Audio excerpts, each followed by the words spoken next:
think the problem with talking about mental health, and something that I've been really struggling with when it comes to talking about it, is that I never want to be like, I'm not the disclaimer of like, I'm not a doctor, but I never want someone to come to my channel or follow me on Instagram or just reach out to me and ask me, how do you handle your mental health? Like, how do you show yourself self-care? How do you deal with everything that you deal with? Because I have a plethora of mental health issues. And I kind of wanted to talk about it today because I have been really absent. I'm sure a lot of you guys have noticed that I have been, and I get requests all the time to kind of talk about my life and how I've been doing and like why I'm not vlogging and things like that, because everybody wants like an insight into somebody's life. And I guess for some fucking reason, people like to hear about what I'm doing. And honestly, if you're coming here for a vlog, this isn't gonna be a vlog, this is gonna be more of a sit down chat.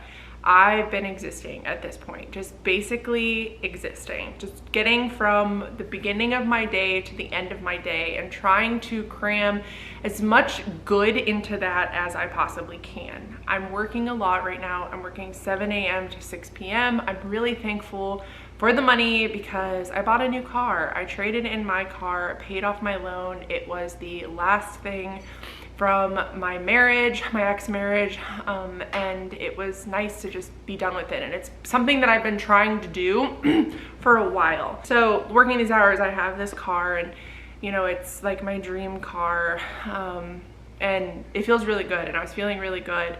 And I started to notice that buying this car that I've been wanting and looking at my life and how good things have been, I'm still kind of sad.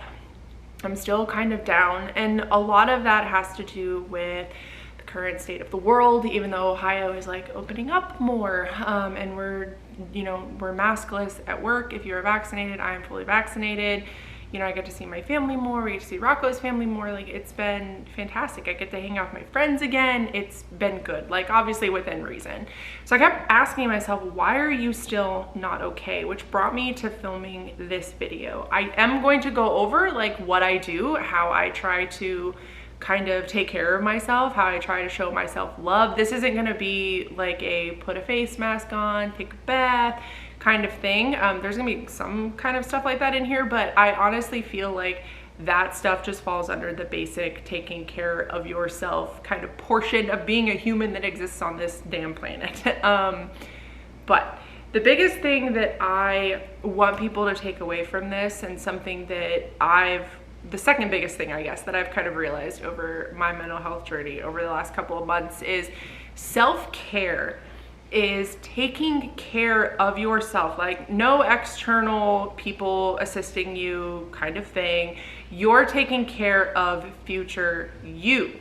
Because when you're feeling really down, when you're feeling like absolute shit, when you're depressed, when you're anxious, when, you know, whatever is happening, it's taking care of yourself in the future, because you are, even though you don't feel it right now, you're kind of setting yourself up for feeling better later. It is showing yourself kindness in whatever way that looks like to you in the moment, even when maybe you feel like you don't deserve it, or maybe you just don't feel like doing it.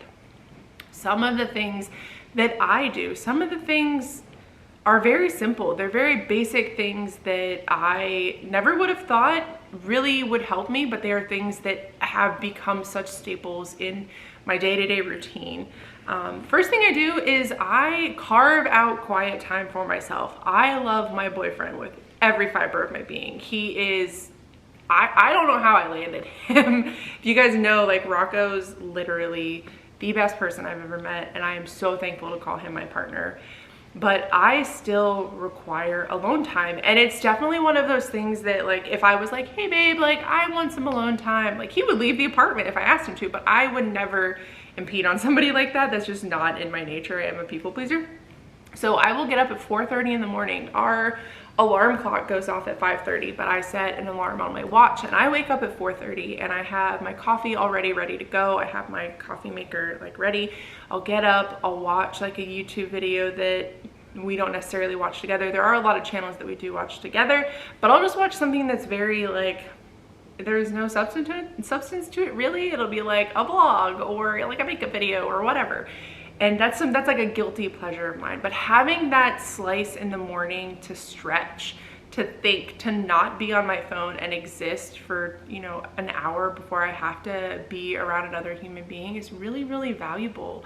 That is something that I just haven't, up until now, like I've always been like, oh, I like my alone time. But I really recently have enjoyed it, because you don't realize how much somebody else's energy, even accidentally, can bleed into your day. Like, if somebody at work is having an issue, if you have children and obviously maybe they're grumpy or they're sick or something like that has happened, you take care of a family member, you live with your parents, and like moods bleed into your day. So I have 30 minutes to cuddle, or an hour to cuddle my cats, to just exist in the morning, and that has become incredibly important to me. It also has opened me up to being up earlier, and I can make my lunch. Rocco makes my lunch every single morning, but like this morning, I made my own lunch, and that was really nice. And that's something that I'm gonna start incorporating into my day.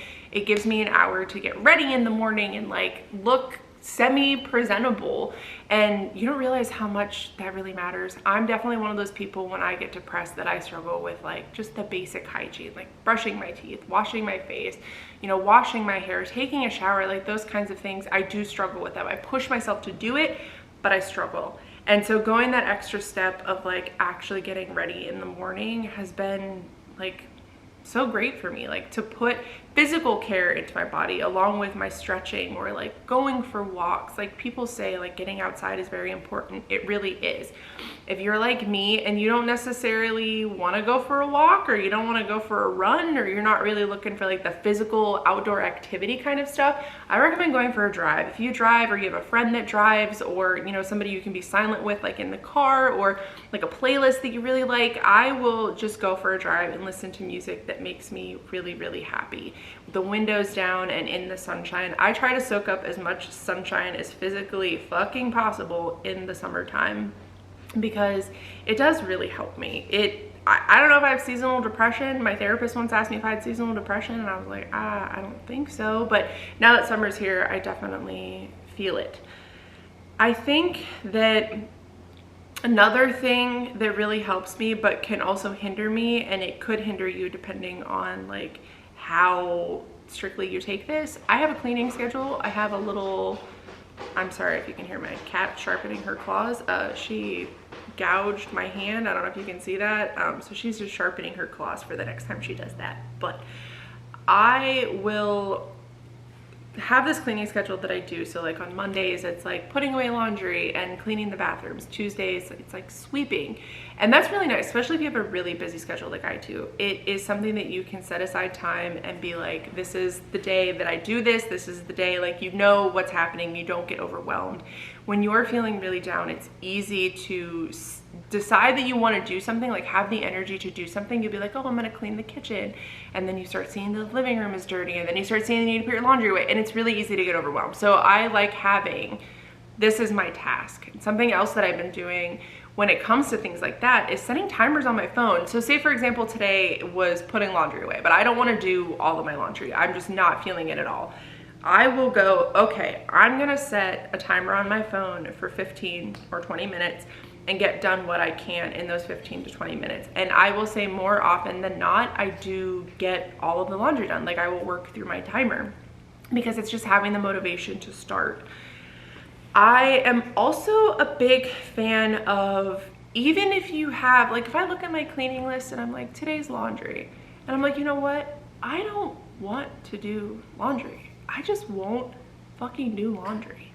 I won't do it. I think that a lot of the time people think that finding motivation to do things, or you know, like having the motivation to do things and going is proof that you're getting better or proof that you're doing well, and it's not. It's more proof that you aren't listening to yourself. Listen to your body. That's another thing. If I'm thirsty, I'll drink water. I mean, I try to drink water all the time anyway. Let's be real, you should be drinking a lot of water. If I'm hungry, I'll eat. If I'm bored, I'll watch something. I'll go for a walk. I will occupy my brain. If I am eating dinner and I'm too full, I'll stop freaking eating. If I want something sweet, I'm gonna eat something sweet. Of course, my camera cut out, so I don't know where I was. But listening to your body is incredibly important. I think that listening to the cues, whether that's you need alone time, whether that's you need to go to bed early if you wake up and you're awake, getting out of bed instead of going back to bed. I think that that's something that, because we're go, go, go all the time, and because we are constantly connected, whether that be to other people, through like physical, like seeing somebody, or through social media, or through the media that we consume, or watching shows, or watching YouTube, or even like reading books sometimes. I think that we do it in an effort to kind of distract ourselves, which is good because sometimes you need a distraction. With my OCD, that's actually one of the best treatments for it, is if you're feeling very thought spirally, or you're feeling very down, or you're in a very dark place, doing something to take your mind off of it, because your brain can physically and mentally not focus on more than one thing at a time. I don't care what anyone says, you cannot give your full attention to something and then also give your full attention to something else. And whatever is more pleasant, whatever you're enjoying more, is what you're gonna focus on more. So obviously we're not wanting to focus on the thought spiral. So if you start playing a game or reading a book, like, yeah, little thoughts might pop up here and there, but you're primarily going to be focusing on whatever you're doing. So I think distractions are good, but I also think that we need to spend more time, sorry, I don't mean to say we need to spend, I think that it is beneficial for people to spend more time by themselves, and not necessarily in silence, but really being intuitive and paying attention to what your body and your brain need within reason. Obviously, if you're one of those people that, if you're like me and you overthink and you worry, sometimes paying attention to what your brain needs isn't always the best thing to do. So obviously there are distractions that you can do and the like, but there is a balance that you have to find, and I think that sometimes that can be really hard. I'm sorry if you can hear my cats meowing. The one gets really excited when I talk. She thinks I'm always talking to her. Another thing, and probably the most important thing, the thing that I really want to talk about today, the reason why I wanted to film this video, I have had a lot of things happen in my life. We're talking physical abuse and emotional abuse and neglect from parents, sexual abuse as a child. I had a very abusive marriage, both mentally and verbally, which, whatever. But I kind of cope with that stuff by really dark humor. I am and have always prided myself on being an open book about the things that have happened to me. I think that they have made me a stronger person. I think that I have gotten over it.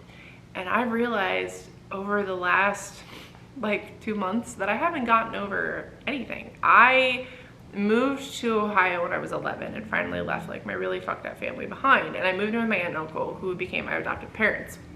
And they were wonderful.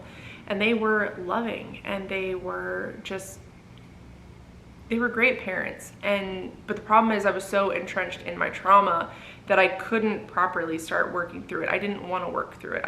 When I moved to Ohio, I was basically a mute. I refused to talk. I was afraid to like order and like speak to somebody at like a restaurant, or I was afraid to like walk into a gas station. It was really bad. And then I was bullied when I first moved here as well. So it's hard when you're that young to really want to break some of the patterns that maybe you've experienced growing up. And so because of that, it kind of bled into a long-term relationship in high school, which was very toxic, which then was, I got married shortly after high school, 2 different people, but they were basically the same story. Very toxic, very, you know, I am a people pleaser by nature because I have mommy and daddy issues. And so it's hard to put yourself first in those instances and actually really start working through why you are the certain ways that you are, because it tends to be the toxic relationships kind of enable you and the way that you act, you know, like your coping mechanisms, they enable that. And you don't feel loved enough to, which, hate to say it, but you don't feel loved enough to feel comfortable really doing the hard work of going through the things that you're experiencing, you know, talking about it, like the mourning that you have to go through. And because I am in such a great relationship, like when my OCD first came back, and the form of OCD that I have is horrifying. Like it's awful trying to talk to people about the form that I have. And I'm not gonna go into it here because it is a very sensitive topic and it's not something that I wanna like open myself up for discussion and opinions on the internet. One, I don't fucking care what other people's opinions are, but the internet is full of trolls. But I started talking about how I was feeling, and there's been a couple people in my life that have been like, oh, okay, that makes sense. Like people who have like prior knowledge. And then there's Rocco, who literally didn't bat an eyelash, like at all. He was like, oh, okay, like, love you anyway. Like, he said, there's nothing wrong with you. And, you know, he's been working with me through this. So that's when I think my brain started being like, this is a safe space. This is somebody who wholly and unequivocally loves you, and you're okay. Like you're old enough to have done a little bit of the legwork when it comes to dissecting kind of like why you are the way that you are. And it's okay to let your guard down, and it's okay to experience pain, because when you're growing up in a house or like a family that is, you know, you experience abandonment. Like my parents were around, but they were alcoholics. So like I was alone a lot, which made me very sociable. It made me very like, I know how to talk to a lot of different people, because for some reason I just like connect with people because of that now. But when you're going through something hard, you don't have anyone to like take care of you or help you when you're feeling like that. So you don't really know how to handle your emotions. And so when bad things happen, you tend to just like stuff it down because no one's there to take care of you, and no one's there to like help you when you're really like mourning or you're going through something difficult. And right now I have that. So like if I'm having a bad day, I can tell Rocco, and it's like there's somebody there to help me. There's somebody there to just hold me. There's somebody there to just sit on the couch with me and watch really stupid fucking YouTube videos. And we don't need to talk. We can just cuddle and just exist in the same space, or like make dinner together and get my mind off of things. And that is the hardest part, and I think the most important part of self-care. Sorry, I had to pause because my camera overheated.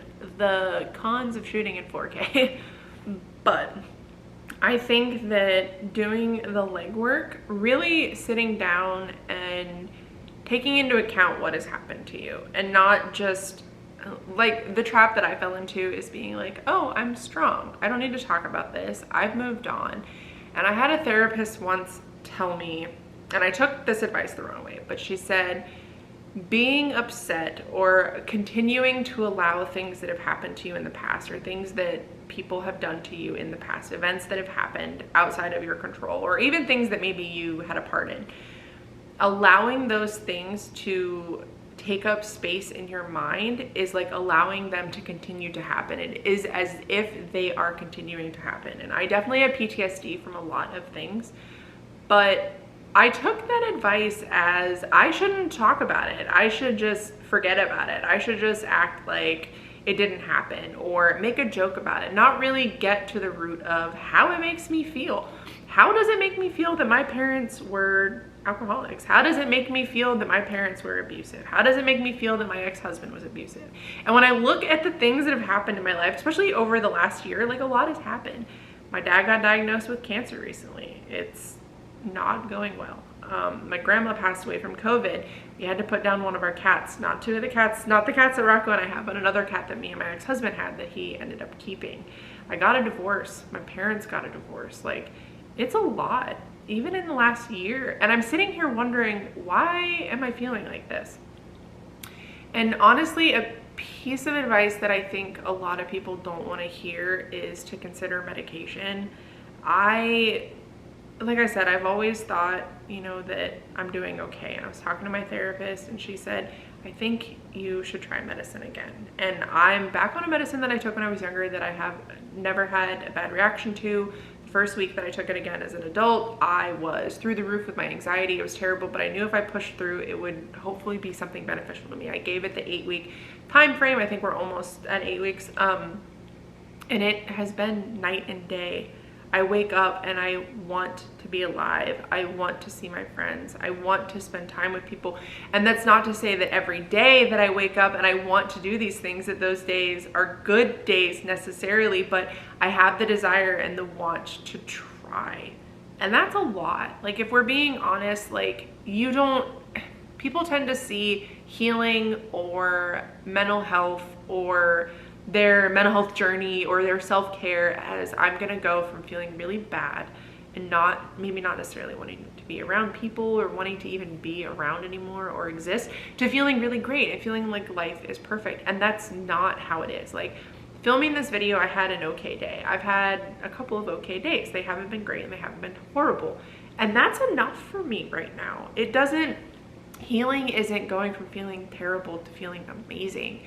It doesn't happen. Life doesn't happen. Even people who don't suffer from mental illnesses, they don't feel like that. But we tend to focus on wanting to feel good and feeling like, once I feel better, things will be better. I will be fixed. And that's another really hard realization that I've had recently, is that this is who I am, and taking ownership of that yes, I have A, B, C, and D, and E, and F mental disorders, but while they are a part of me, they don't necessarily define me. And so just being like, I have this. I am a person, first and foremost, that has this. That's hard to do. It's very, very hard to do. And getting to the root of things and really grieving how you're feeling can be really difficult, but waking up every day with like a little bit of hope that it will be a good day, even if it doesn't necessarily turn out to be a good day, it's good to have that hope. Hope is what keeps people going. You know what I mean? Like, having no hope, being hopeless, can be very scary. And I definitely felt that about a year ago. It's been, in August will be a year since my OCD, I don't want to say came back, but when I started having a flare up of one of my forms of OCD. And that first couple of weeks, I lost like 10 pounds. I was sleeping like 2 hours a night. I was waking up having panic attacks. I was waking up feeling like I was gonna vomit. I was having basically back to back panic attacks during the day. And I remember telling Rocco that I could not do it. If this is how I was gonna feel and this is what my life was going to be like, that I could not do it. And it took me a while to be like, if you feel like you couldn't live like this, hold on to the hope that you've felt better before. That is something that really keeps me going. And I stopped tracking it. I used to track like my good days and my bad days, but honestly, sometimes you'll have a couple of really bad weeks and you'll start seeing those numbers of like, oh, I've had 12 bad days in a row. Tomorrow is going to be a bad day too. So I stopped tracking it, but I started really holding on to good days that I had. So if something really good happened, I would focus on it and really like commit it to memory. And then when I felt like shit, it would be like one of the first things that popped in my head, be like, oh yeah, but remember this really great day that you had? Remember how you felt like you could laugh about some of the bad things that have been happening, that you can't believe that you felt that dark, or you can't believe that things felt so bleak in the moment. And I think that's really important. I think keeping a journal maybe of the good things, or like, I don't like this whole like journal or gratitude. Like, I don't know. That stuff bugs me, but I think that just really committing to memory, or honestly, all you really need to do is when you're having a good day or something good happens, lean into that. I cannot tell you how much during the day I will be joking around with my friends at work and hanging out and feeling really good, and then something will pop up into my head that's like, you don't deserve to be here, or you're gonna feel like shit later, or a intrusive thought will pop in or something like that, and I'll be like, you know what, no, I do deserve to be here, and I like how I feel right now. I'm going to put this thought, like, I'm gonna kind of focus on it for a minute, because you kind of have to acknowledge that you're feeling like that, and then I'm gonna move on. It's gonna be in my brain and out my brain. And I'm not saying it's always like that, but it's something that I'm trying to really work on. And it's been very beneficial to be like, I deserve to feel good, because when you feel like garbage, sometimes it's hard to feel like you deserve to feel good, that you deserve like the good things that are happening in your life, or the good things that are happening that day or in that moment. And the more you lean into it, the more those things are committed to memory. You don't necessarily need to write them down. You don't necessarily need to make a note of it or anything like that. You just need to lean into it. And if you lean into it, it's going to be something that comes up in your mind when you're thinking about your life later. I am not okay enough to be like, these are things that you can do that will help. This is just how I live. I know people talk about chronic illnesses and it's getting a lot of attention, as it deserves to. There's a lot of like YouTubers that have chronic illnesses, or YouTubers who have chronic disabilities that, you know, something you can't escape. I have realized that people with mental health problems have a chronic illness. We have a chronic illness. Sometimes you can do more during the day and sometimes you can't, because you're living with a chronic fucking mental illness and the shit doesn't go away. Like, you can work through a lot of it, but chances are if you're like me and you're getting real bleak, it's because you've got some mental illnesses, and that stuff doesn't go away. You learn to accept it, you learn to kind of bring it into your life in a way that makes sense, and you put up ways to take care of yourself. So that's gonna be this video. I wanted to sit down and really wanted to film this because I want to be honest with how I'm feeling, and I want to talk about what has been happening with me. But like I said, it is really hard to talk about because I don't want to open my life up or my mental illnesses necessarily up to the internet and the internet's opinions. It's just not something that I really want to do. But if you're my friend, or you've been around for a while, you probably already know, you know, kind of like what I have. I am really thankful for this space that I occupy. I think that it's hard sometimes. I think that's another thing that people need to do, is like, what space do you want to take up? You know what I mean? Like, what circles do you want to run in? What really makes you happy? And not spreading yourself too thin, and just focusing on you. It is not selfish to say no. It is not selfish to put up boundaries. It's important. Sometimes you just can't do all of the things that people want you to do, and sometimes you can. And I think it's important to say yes sometimes when you're maybe not necessarily feeling like doing something, but I think it's equally as important if you want to sleep in until noon and you want to spend all fucking day in bed. That's important. A day will come when you'll want to do more than that, and you have the energy to do more than that. But if what really calls to your soul and your heart in the moment is doing absolutely nothing, don't. I will say, eat, get some sunshine, drink some water. A lot of mental stuff is connected to our bodies. That's like the 3 things that I will always try to do. But other than that, like, I just do really what makes me happy. But that's gonna be it for this video. I don't really know what else to say, but I hope you guys found any part of this beneficial. If you have any recommendations for what you do that really, like a guilty pleasure that makes you feel better, what little thing during the day brings you joy? Like, mine is hands down going 90 miles an hour in my little GTI on the freeway on the way home from work every single day, with the windows down, my hair blowing, my sunglasses on, my music blaring. That makes me infinitely happy, even though it is illegal. But anyway, I love you guys. I hope you, like I said, I hope you find something beneficial from this video. I'm gonna try to edit it and upload it as soon as possible. But getting back to filming this Sunday, so there will be videos again, and I can't wait to see you guys then.